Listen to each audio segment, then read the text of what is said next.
Morning everybody, it's Alex. Caught me in the middle of it.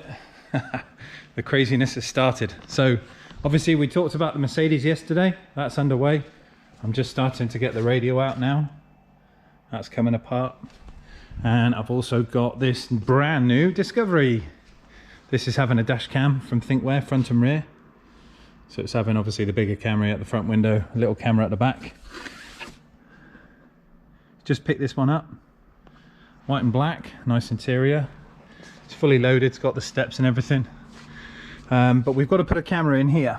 Now normally we'd go on the window at the back here, but this tailgate is actually bonded and I am not trying to take that apart because it's electric and everything and I'm just going to ruin it. So instead, got a bit of plastic, bent it into a shape. This will then click over the headliner without damaging anything, and then the camera then has a flat mount to sit on under here. So the camera will still see out that rear window, but it won't be in the way of any of the electronics or damaging any of the sealed tailgate, because all this is kind of fixed. And then we've got to run all the cable obviously down to the front through the dog guard. Out comes the steps. Through the headliner down to the front of the car, and then get the camera up there somewhere. It's quite a nice motor really. Oh, there goes the steps. Right, I've got my work cut out today. It's going to be a busy one, so I'm going to crack on and jump on with a Merc. Probably be working tonight late, so keep them peeled in a bit.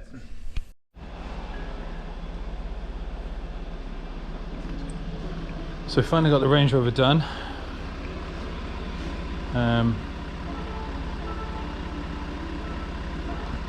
Was fun, very difficult. Headliner's a pain in the ass.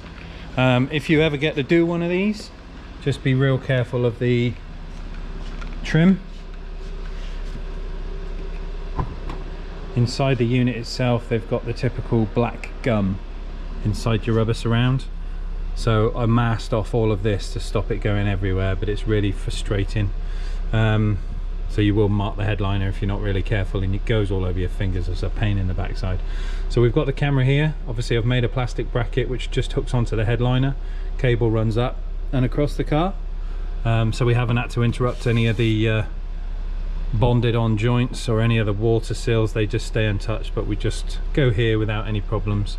Just makes it look really nice. Simple install. And obviously you can't go in the center because the camera would look at the back of this. So off to the side, it can see past this and it can see all of the window. So it's a perfect spot for it without interrupting the vehicle.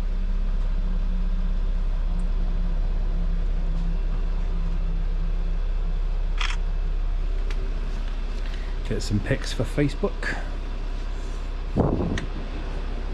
Electric stuff. Cool. And then in the front, obviously the screen. Got our unit up there. It goes to sleep, but if you tap it, it kind of wakes up and you can see your rear view camera there. So all the cables up and round and down and into the fuse box. Again, we don't solder this car, it's not allowed. Jaguar Land Rover refused to allow it. You will void the warranty on the vehicle. So it's fuse taps into the fuse box, so everything could just be undone. So ignition live, so it knows when it's in park mode, all of the good stuff. So if we go home, let's just go over here, stop manual recording, settings, system settings, over one, over one, over one, over one. Format the card. Memory card format will now start. Memory card format completed. That's done. Back to the main menu. Saving changes. Let's go live view and then switch it off. And it will go into park mode.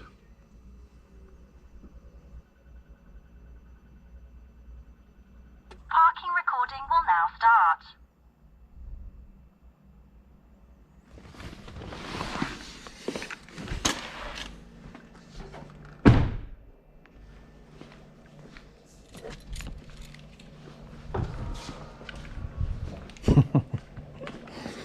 Nice bit of kit.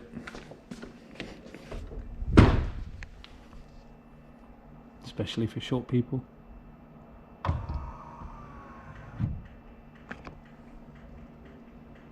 It's cool, I like it. I wouldn't have one. It's pretty to look at. It's not my thing. Right, let's crack on with this Merc. Oh. Well, it's 4 o'clock. I'm a wee bit hot. It's bloody boiling outside. It's not nice. Not for me anyway, you know, me and heat. It's way too warm. I've got the fans on. Trying to at least cool the workshop down a bit. Where's the bonnet catch? So, we're cracking on with the Merc. Big O gauge is in. Big 4.4 A&L fuse, nice O gauge. Running into the car, I've had to strip pretty much all that area out there to get the cable through the firewall. Well and truly buried. And also inside, we've had to drop the spare battery. Oh, let's just shine some light on. There we go. I've had to drop the spare battery, the fuse box, all the cabling, just to get my O gauge through. We've had the head unit out. We've wired up the LC2i into the standard speakers. We've got our power wires ready to go down here to the fuse box, which is going to give us a live and an earth. We've got a remote output, our RCA output, and the remote for the sub in the ashtray, just down there. And this is all running down the center console, and we're going to go out the back and obviously into the boot. And then this is going to get mounted up inside here, out the way, and then I can get all the interior back in. So it's a long old process. It's coming on slowly but surely. I've removed a lot of the back as well to get my space ready for my cables and everything to come through into the back, and then obviously we can get the JL amp mounted in the boot, and then the subs on top of that. It's taking its time. I'm working slow. Well, I'm working fast, but it's just bloody hot and I'm uncomfortable, so my speed is hindered. Does that make sense? Yeah, do you know what I mean? I'm not flying it out like I usually would. I'm just kind of taking my time. But it must be a good 30 degrees today, something like that. Proper cooking. Obviously it's a bank holiday. Nobody's in but me. So I've been kind of steadily working away on my Todd, which is all right. You know, it's peace and quiet. Well, it's not, it's tunes on. I get to play my stereo loud as I want and not worry about neighbours next door. But I think that's it for today, guys. We're going to wrap this up tomorrow. We'll do a bit more tomorrow, see how far we get with it. I've got work all through the week, as well as this being ready for Thursday. I'm almost tempted actually to come back later this evening when it's a bit cooler and the temperature's kind of knocked down a bit.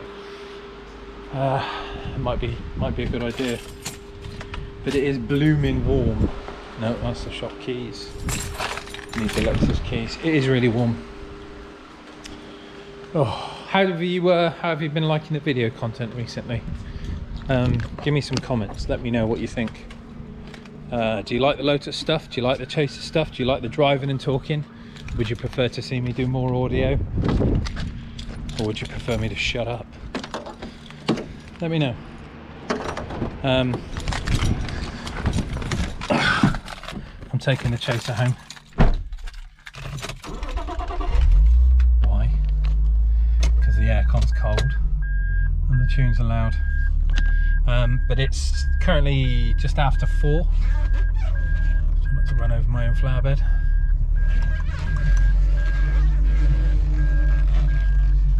Squeaky steering wheel. That's my hand, by the way.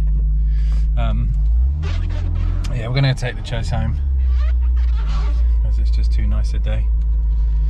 But I will touch base with you tomorrow when we've got some more bits in. Tomorrow we've got a Ford, no we haven't, we've got a Vauxhall combo van coming in. He's having a head unit, and then we've got a Focus which is coming in for front speakers, Pioneer, double din SPDA 230, fascia kit, steering controls. So it's going to be like a busy old week. I've got to chase Jazz up tomorrow for the order some products to make sure they're in the country and they've been released in sort of customs. And if so, we will be going ahead with the guys' Audi install this weekend, Friday, Saturday. That'd be a long one, a busy one. But thanks for watching. I'm going to knock off, go home. I will speak to you tomorrow. Cheers, bye.